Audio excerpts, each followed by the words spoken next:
Welcome to Luxury Ascension, a space devoted to redefining wealth, worth, and well-being from the inside out. Today, we're talking about what it really means to step into your high-value identity, quietly, precisely, and without performance. High value is not a look. It is not a price tag. It is not a personality.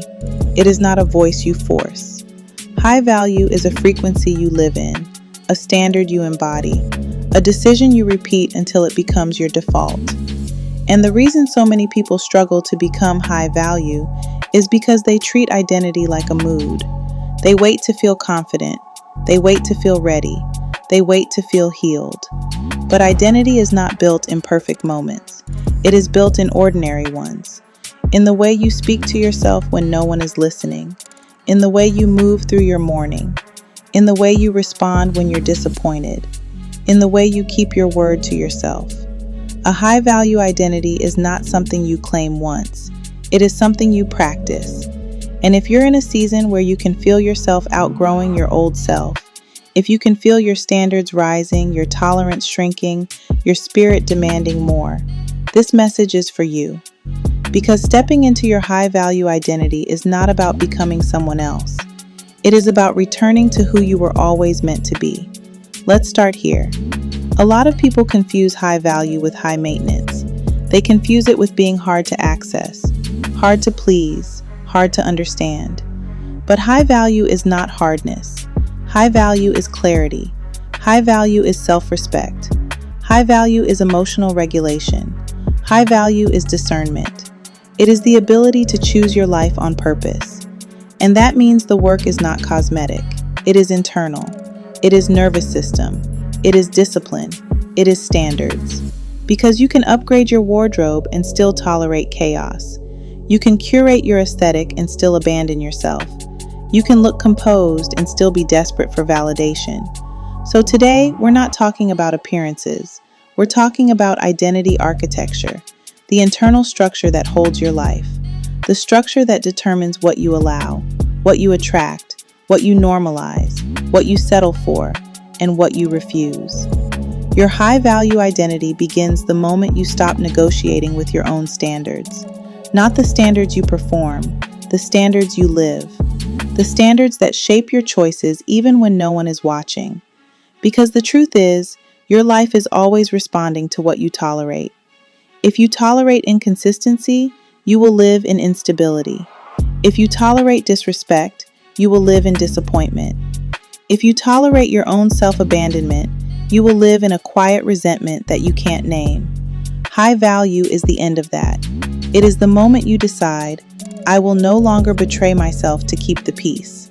I will no longer shrink to be chosen. I will no longer perform to be safe. I will no longer accept what my future self would never allow. And yes, this will change your life. Because the version of you that tolerates less is the version of you that receives more. Not because the universe is rewarding you, but because your standards are finally aligned with your worth. Now, let's talk about the real reason stepping into high value feels difficult. It's not because you don't know what to do. It's because your nervous system is loyal to your old identity. Your body remembers what was familiar. It remembers what you had to do to belong. It remembers what you had to tolerate to survive. So when you start choosing better, when you start saying no, when you start leaving what drains you, when you start showing up with more self-respect, your body might interpret that as danger, not because it's wrong, but because it's new. So if you've been trying to elevate your life while your nervous system is still operating from survival, you will feel internal resistance. You will feel guilt. You will feel doubt. You will feel the urge to explain yourself. You will feel the urge to go back. That doesn't mean you're not high value. It means you're transitioning. And transitions require regulation. They require patience. They require repetition. Because high value is not a moment. It is a new baseline. So let's make this precise. Stepping into your high value identity is a series of decisions. Small ones, daily ones. Decisions that train your body to trust your standards.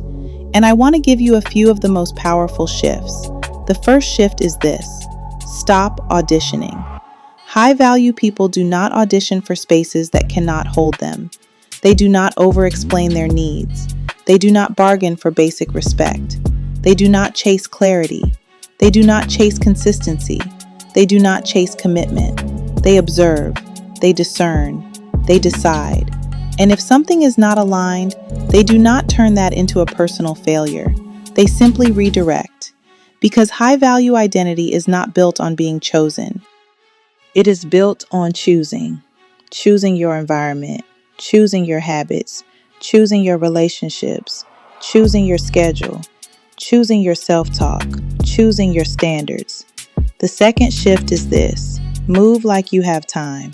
A high-value identity is not rushed. It is not frantic. It is not reactive. It is not driven by urgency, because urgency is often a trauma response.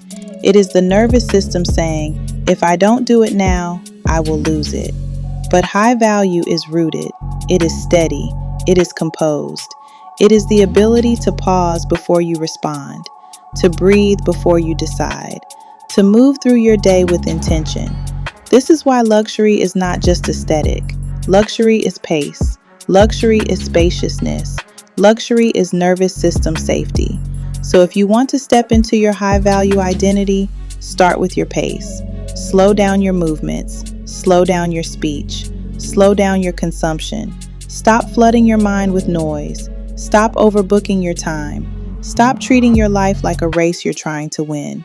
Your high-value identity is not in a hurry. The third shift is this: keep your word to yourself. This is the foundation, because self-trust is the currency of high value. If you constantly abandon your own commitments, you teach your subconscious that your standards are negotiable. You teach your body that you cannot be relied on.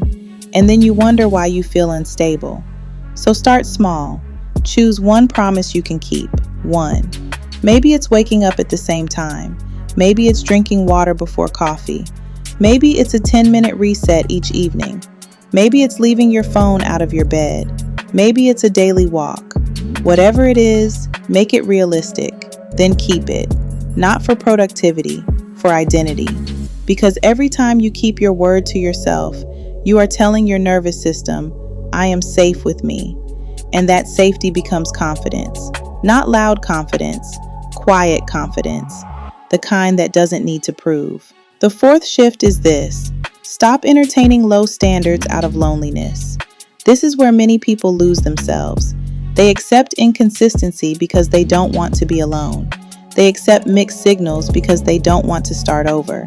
They accept disrespect because they're afraid their standards will cost them connection. But high-value identity understands something. Being alone is not the same as being empty, and being chosen is not the same as being cherished. So if you are in a season where your standards are rising, you may experience a temporary gap. A gap between who you were and who you are becoming. A gap between old connections and new ones. A gap between old habits and new rhythms. Do not panic in the gap. The gap is sacred. The gap is where your identity stabilizes. The gap is where you learn that you can hold yourself. And when you can hold yourself, you stop accepting what drains you. The fifth shift is this: curate your inputs. Your high-value identity is shaped by what you consume, what you watch, what you listen to, what you normalize, what you allow into your mind. If you are constantly consuming chaos, your nervous system will mirror it. If you are constantly consuming desperation, your standards will soften. If you are constantly consuming noise, your intuition will go quiet. So curate. Choose content that stabilizes you. Choose environments that calm you.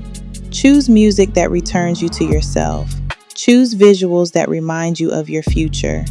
Choose conversations that elevate your standards. Because high value is not just what you do. It is what you allow to shape you. Now, I want to speak to the part of you that is afraid. The part of you that worries you'll be judged. The part of you that worries you'll be called too much. The part of you that worries you'll lose people. Let me tell you something. When you step into your high-value identity, you will lose what was only attached to your old self. You will lose what benefited from your lack of boundaries. You will lose what required you to be smaller. You will lose what thrived on your confusion. And that is not loss. That is alignment. Because your high value identity is not here to be convenient. It is here to be true. And truth has a refining effect. It clarifies, it filters, it reveals. So if your life is shifting, if your circle is changing, if your desires are becoming more specific, do not interpret that as instability. Interpret it as refinement. A high-value identity does not chase what is not meant. It does not beg. It does not bargain. It does not perform. It stands, it chooses, it waits, and it builds. Because the highest value version of you is not built in a rush. You are built in devotion, in repetition, in standards, in quiet decisions, in private discipline. So here is your reset.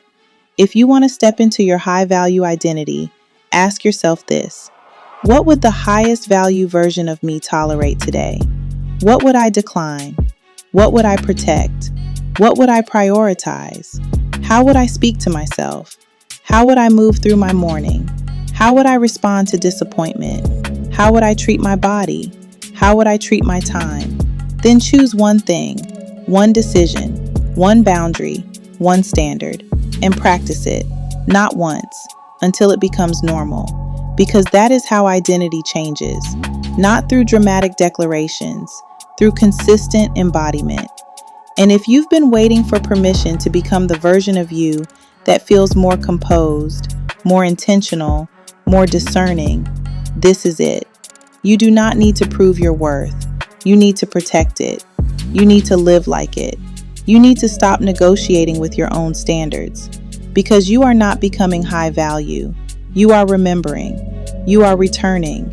You are refining. And the more you practice this identity, the more your life will begin to match it.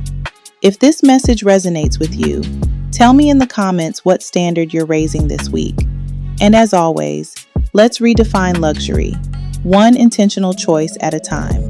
Until next time, peace and love.